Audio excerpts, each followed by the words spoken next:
اليوم قابلت فتاة يمنية أنا أعتبرها نبراس، مثال يحتذى فيه، مثقفة واعية متحدثة لبقة، عمرها 14 سنة. ندى، كيف الحال؟ الحمد لله. أخبارك؟ شلونك؟ الحمد لله بخير. تمام. سعد الله صباحك ومساك. صباحك ومسائك وكل أوقاتك. أنا أول شيء سعيد جدا جدا أني قاعد أتحدث معك، والله العظيم. وأنا أسعد، الله يخليك. يا رب يسعدك. ندى اللي يمكن ما يعرف قصتها، كان والدها يبي يزوجها، وعمرك كم يا ندى؟ 10 سنين. 10 سنوات كان بيزوجها. وطبعا ايش سويتي انت يا ندى؟ طبعا رفضت تماما، لانه خالتي قبلها تزوجت وحرقت نفسها وماتت، كانت تلعب معي، كانت صغيره. واختي نفس الشيء، هددت اهلي انه لو زوجوها بتحرق نفسها وبتموت، فراحت وحرقت نفسها. الحمد لله ما ماتت. فبنت عمي نفس الشيء، تزوجت ودخلت حاله نفسيه. فلما شفت هذه المظاهر قدامي رفضت تماما اني اكون ضحيه مثلهم. فكان عندي انا عزيمه اني انا اتعلم، لاني انا احب التعليم. فعمي دائما كان يعلمني انه لازم التعليم اهم شيء في حياه الفتاه. فرفضت وهربت لعند عمي، بس عمي ما كان موجود. فبعدها عمي بعد فتره اجاني ورسل فيديو اني ما ابغى اتزوج، ابي اعيش حياتي. فبعدها رحت لوزاره الداخليه وسلموني لعمي، ومنعوا ابي انه يزوجني فوق 18 سنه.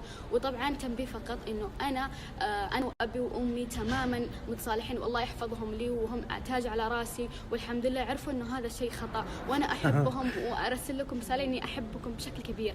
لا احد يحس اني انا اكره اهلي، ابدا ما اكره اهلي. انت عظيمه، انت هالكلمتين عظيمه، انت شيء جميل. انت شيء جميل انه انت ما عقيتي والديك، حتى انت فعلا رفضتي شيء، لكن انت كلامك عن والديك وعن امك شيء عظيم مره. كم كان عمر الشخص اللي كان راح يتزوجك؟ كان عمري 10 سنين، كان عمرك 10 سنوات وعمره 28 سنه.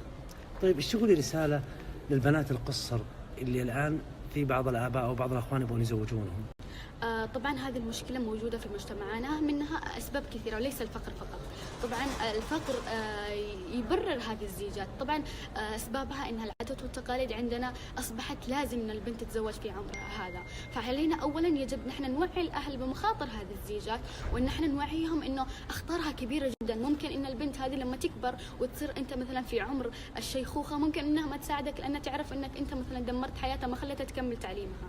فحلو أن الأب بعدين أنه يشوف بنته طبيبة دكتورة، يفتخر فيها، يحس إنها تقدر تحميه ولما يكون في عمر الشيخوخة. طيب هسألك سؤال. طب. أنت في أي مرحلة دراسية؟ الآن ثالث متوسط. ثالث متوسط. نعم. طيب وش قاعدة تعملين الآن؟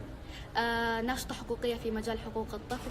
عندي مؤسسة ندى لحماية حقوق الطفل، تساعد الطفل بشكل كلي، سواء كان إغاثي أو حقوقي. عندها مشاريع كثيرة. سوف في مشروع قريبا اسمه ملاذات آمنة، سوف يعمل طلقة نوعية إن شاء الله عن قريب.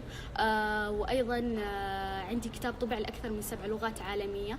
وأعمل الآن وأحضر مؤتمرات دولية، منها مؤتمر جنيف قريبا إن شاء الله. وهذا. ندى، أنت إيش قدمتي لأطفال اليمن؟ طبعا حاولت بقدر ما استطيع اني اساعد الاطفال، وعملتهم مشاريع كثيره، منها مساعده الاطفال واعاده تاهيل الاطفال من التجنيد. فعملت ايضا مشاريع كثيره، ولا زلت اعمل مشاريع، وبظل احمي اطفال العالم، وليس اطفال اليمن فقط، ولكن اطفال اليمن انهم بحاجه اكثر لهذا، فلهم أكثر احتياجا لهذه المشاريع. وأيضا أطفال سوريا وأطفال فلسطين، أطفال الحروب طبعا. فعلينا أن نحن نوقف مع الأطفال، لأنهم أصبح الآن في مجتمعنا يهملون بشكل كبير جدا. أنا أقول لك أنت سفيرة أطفال العرب. الله يخليك. والله العظيم. أنا إذا أحد أبهرني، وأحد ملكني، وأحد تملك كل أحاسيسي وعاطفي، وحسسني فعلا أنه أنا صغير جنبه، هو أنت. تسلم. الله والله العظيم ندى، مش مجاملة، الرفيق. أنت مرة رائعة ومرة جميلة ومرة مثقفة ومرة واعية. والله يبارك فيك وفي عمرك إن شاء الله. وش الجمعية اللي عندكم الآن؟ مؤسسة ندى لحماية حقوق الطفل عندها هذا المشروع، مشروع بيكون إلكتروني. طبعا احنا زي ما نعرف انه عندنا انه السوشيال ميديا اصبح الحين يحيط بالعالم كله، فنشتي نربط السوشيال ميديا بالمجتمع لمساعدة الأطفال.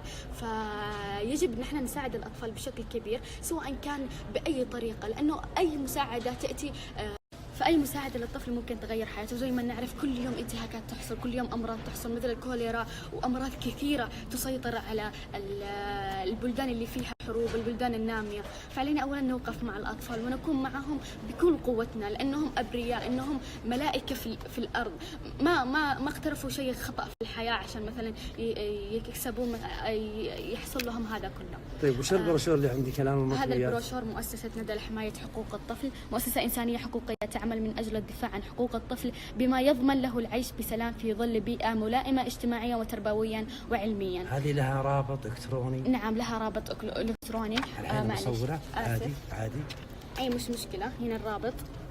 أبى أصور أخذ صورة.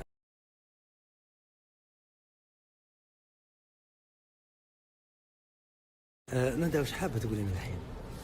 اولا اتشرف اني تعرفت عليك، واتشرف اني اطلع في سنابك، واني دائما اتابعك، وانت اكثر الشخصيات اللي صراحه تنحط على الراس، ولنا فخر لنا كلنا. اول ما يجي رمز في هالحياه، رمز الانسانيه، انت تجي في بالنا دائما. الله يخليك. فانت اكثر شخص عمل بصمه في الوطن العربي، وان شاء الله بتعمل بصمه ايضا في العالم. الله يسعد ايامك، وانت بطله، واستمري يا ندى، وانت نبراس ومثال يحتذى فيه لكل طفل عربي. واتمنى فعلا اني اشوف كل طفل وكل واحد بهالامه العربيه الاسلاميه من الاطفال بثقافتك وباسلوبك وبثقتك في نفسك الجميله الرائعه.